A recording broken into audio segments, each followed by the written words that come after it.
Videos देखने के लिए सब्सक्राइब करें जनसत्ता.com, बेल आइकन दबाकर पाएं लेटेस्ट नोटिफिकेशंस।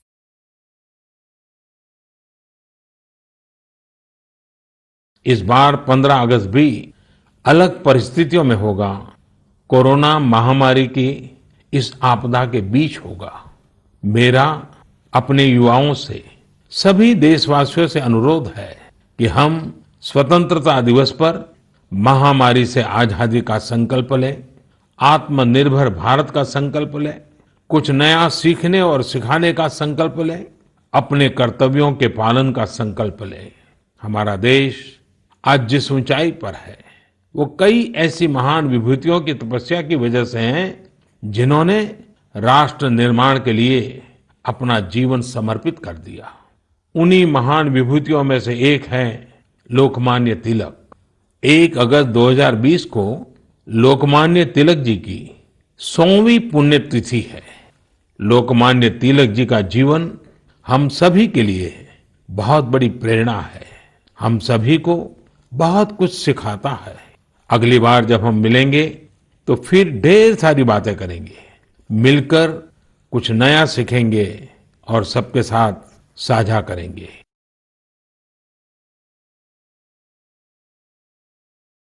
इस समय बारिश का मौसम भी है। पिछली बार भी मैंने आपसे कहा था कि बरसात में गंदगी और उनसे होने वाली बीमारियों का खतरा बढ़ जाता है, अस्पतालों में भीड़ भी बढ़ जाती है। इसलिए आप साफ सफाई पर बहुत ज्यादा ध्यान दें। इम्यूनिटी बढ़ाने वाली चीजें, आयुर्वेदिक काढ़ा वगैरह लेते रहें। कोरोना संक्रमण के समय में हम अन्य बीमारियों से दूर रहें, हमें अस्पताल के चक्कर न लगाने पड़े, इसका पूरा ख्याल रखना होगा। साथियों, बारिश के मौसम में देश का एक बड़ा हिस्सा बाढ़ से भी जूझ रहा है। बिहार, असम जैसे राज्यों के कई क्षेत्रों में तो बाढ़ ने काफी मुश्किलें पैदा की हुई है। यानी एक तरफ कोरोना है तो दूसरी तरफ ये एक और चुनौती है।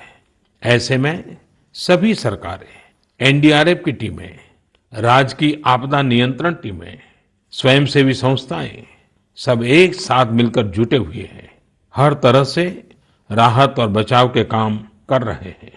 इस आपदा से प्रभावित सभी लोगों के साथ पूरा देश खड़ा है।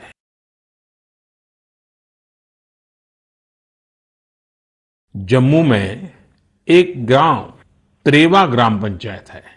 वहां की सरपंच हैं बलबीर कौर जी। मुझे बताया गया कि बलबीर कौर जी ने अपनी पंचायत में 30 बेड का एक क्वारंटाइन सेंटर बनवाया, पंचायत आने वाले रास्तों पर पानी की व्यवस्था की, लोगों को हाथ धोने में कोई दिक्कत ना हो इसका इंतजाम करवाया। इतना ही नहीं, ये बलबीर कौर जी खुद अपने कंधे पर स्प्रे पंप टांग कर वॉलंटियर्स के साथ मिलकर पूरी पंचायत में, आसपास के क्षेत्र में सैनिटाइजेशन का काम भी करती हैं। ऐसी ही एक और कश्मीरी महिला सरपंच है गांदरबल के चौंटलीवार की जैतूना बेगम। जैतूना बेगम जी ने तय किया कि उनकी पंचायत कोरोना के खिलाफ जंग लड़ेगी और कमाई के लिए अवसर भी पैदा करेगी। उन्होंने पूरे इलाके में फ्री मास्क बांटे, फ्री राशन बांटा, साथ ही उन्होंने लोगों को फसलों के बीज और सेब के पौधे भी दिए। अनंतनाग में म्युनिसिपल प्रेसिडेंट है श्रीमान मोहम्मद इकबाल। उन्हें अपने इलाके में सैनिटाइजेशन के लिए स्प्रेयर की जरूरत थी। उन्होंने जानकारी जुटाई तो पता चला कि मशीन दूसरे शहर से लानी पड़ेगी और कीमत भी होगी 6 लाख रुपए। तो श्रीमान इकबाल जी ने खुद ही प्रयास करके अपने आप स्प्रेयर मशीन बना ली।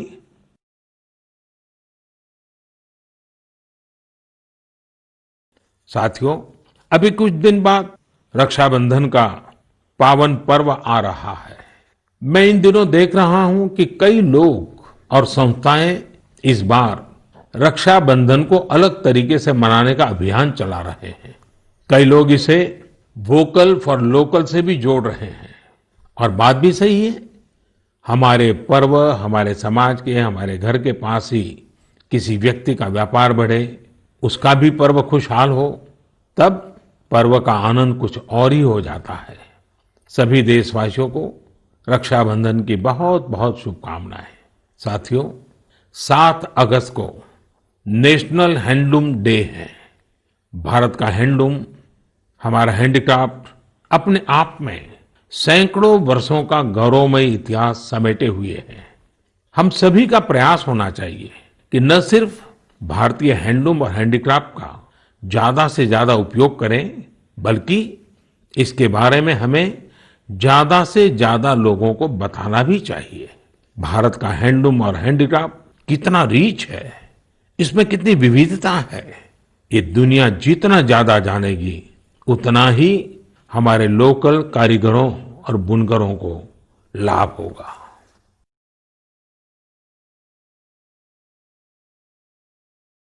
आज कारगिल विजय दिवस है। 21 साल पहले आज के ही दिन कारगिल के युद्ध में हमारी सेना ने भारत की जीत का झंडा फहराया था। साथियों, कारगिल का युद्ध जिन परिस्थितियों में हुआ था, वो भारत कभी नहीं भूल सकता। पाकिस्तान ने बड़े बड़े मंसूबे पालकर भारत की भूमि हथियाने और अपने यहां चल रहे आंतरिक कलह से ध्यान भटकाने को लेकर दुस्साहस किया था। भारत तब पाकिस्तान से अच्छे संबंधों के लिए प्रयासरत था, लेकिन कहा जाता है ना, बैरू अकारन सब काहू सौ, जो कर हित अनहित ताहू सौ। यानी दुष्ट का स्वभाव ही होता है हर किसी से बिना वजह दुश्मनी करना।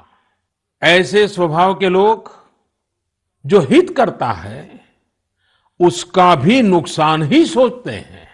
इसलिए भारत की मित्रता के जवाब में पाकिस्तान द्वारा पीठ में छुरा घोंपने की कोशिश हुई थी, लेकिन उसके बाद भारत की वीर सेना ने जो पराक्रम दिखाया, भारत ने अपनी जो ताकत दिखाई, उसे पूरी दुनिया ने देखा। आप कल्पना कर सकते हैं, ऊंचे पहाड़ों पर बैठा हुआ दुश्मन और नीचे से लड़ रही हमारी सेनाएं, हमारे वीर जवान। लेकिन जीत पहाड़ की ऊंचाई की नहीं, भारत की सेनाओं के ऊंचे हौसले और सच्ची वीरता की हुई। मैं आज सभी देशवासियों की तरफ से हमारे इन वीर जवानों के साथ साथ उन वीर माताओं को भी नमन करता हूं, जिन्होंने मां भारती के सच्चे सपूतों को जन्म दिया।